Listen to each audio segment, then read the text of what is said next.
How's that? Can you guys see? Is that the right angle on everything? Okay. Hi. Sorry, you have to excuse me. I just found out I was doing this training this morning, so I'm not as prepared as I want to be. Just a little flustered, but I'm ready to go. Hi, I'm Kara. Today I'm going to teach you to evaluate your own thoughts and to help you improve your mood using a thought record. I'm really excited to talk to you guys about this. We just talked about it in my graduate class, and a lot of therapists teach their clients this skill, but it can be really useful to anyone. It's something I use in my own life, so let's get started. During this training, I'm going to give you a brief introduction of cognitive behavioral therapy, explain automatic thoughts and their role in potentially improving your mood, and teach you how to identify and evaluate your own automatic thoughts using a thought record. So, what is CBT? Well, it was first developed in the 1960s when Dr. Aaron Beck attempted to validate the theories underlying psychoanalysis. And when he found evidence against such theories, he began developing cognitive behavioral therapy, or CBT.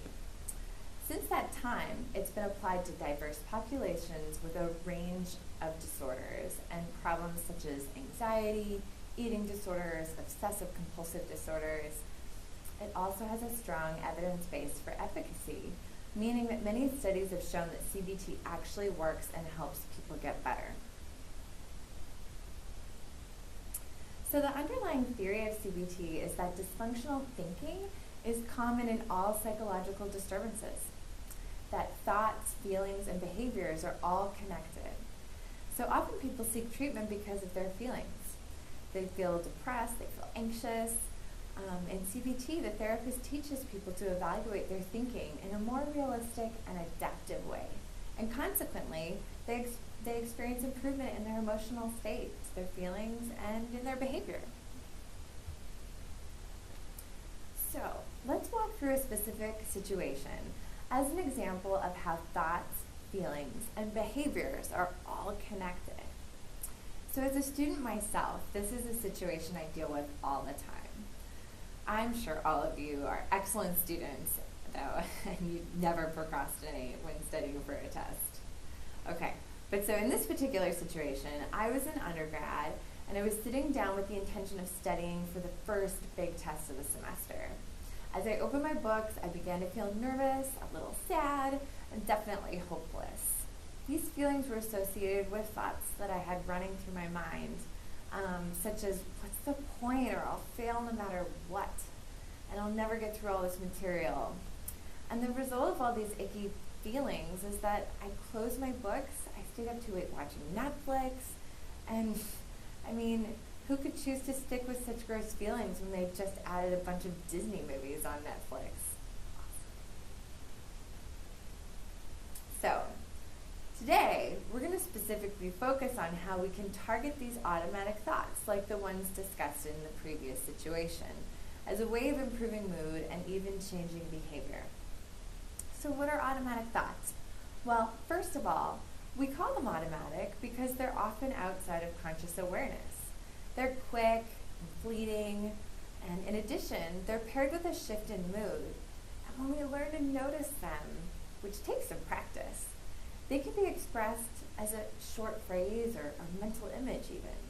Like I said though, these thoughts occur very automatically, and it does take some purposeful practice to begin to notice them.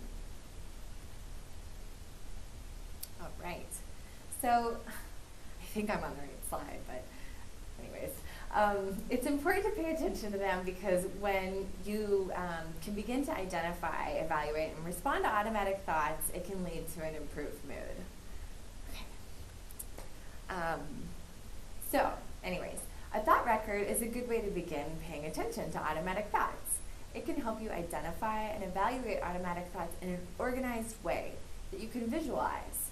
It can help you understand your own cognitive processes rather than being a victim to your emotions. A good time to test out a thought record is when you notice your mood getting worse. So, this is what a typical thought record looks like. I don't know if you can see it from where you're sitting, but it's really pretty colors. Anyways, It consists of 7 columns, and we're going to walk through each column using our example of studying for a test. In the first column, you record the situation. Make sure to be as specific as possible, and there you go. In the second column, think of as many emotions as possible that you were feeling during the situation, and then rate their intensity on a scale of 1 to 100. This will come back into play in a later column. And then in the third column, list the thoughts and images running through your mind at the time of the situation. If it helps, try to imagine yourself back in that situation.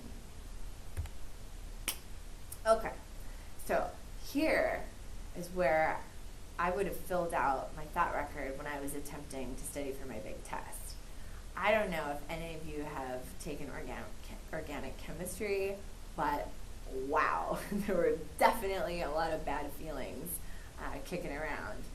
So, okay, okay, that's fine, let's just go. So, the next 2 columns of the thought record are used to begin to evaluate the automatic thoughts. So we're going to focus on the thought, I'm going to fail this class, because that's the most upsetting thought to me, at the time at least. In the first column, I filled out evidence to support my thought. Even if a thought is distorted and unlikely, there is typically a grain of truth in it, so it's important to acknowledge the legitimate reasons for the thought. In the other column, I filled out the evidence that does not support my thought. This column allows you to see your thought in a more realistic way and begin to evaluate its validity. Based on the evidence for and against the automatic thought, you record a more balanced or alternative thought in the next column. You might ask yourself questions like, based on the evidence, what is a more balanced way of thinking about the situation? And what would an alternative way of thinking about this that could benefit me? Is it important, it's important that the new thoughts you generate are compelling to you. Then, in the final column, you re-rate the intensity of your emotions and list any new emotions that came out of the thought record. And voila! This is how I filled out my thought record. I generated 2 more balanced thoughts. So, for instance, there are many opportunities to succeed in this class. And if I put in the effort throughout the semester, I can get the grade that I want in this class. Finally, I re-rated my feelings, and as you can see, I actually felt a lot better after going through this exercise. But even if this exercise only improves your mood a little bit, if it helps you to gain a better understanding of your own thought process and emotions, then I'd say it's worth it. So, potentially the next time I sit down to start to study, maybe I can evaluate my initial negative feelings and overcome my procrastination and get a little bit of studying done.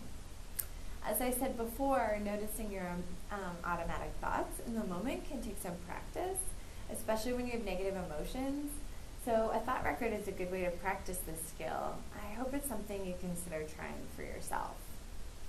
I gotta say, I really enjoyed talking with you about this today, even if I wasn't quite ready and I stumbled a little bit. But if you have any questions, let me know. I'll stick around for a couple minutes after the session.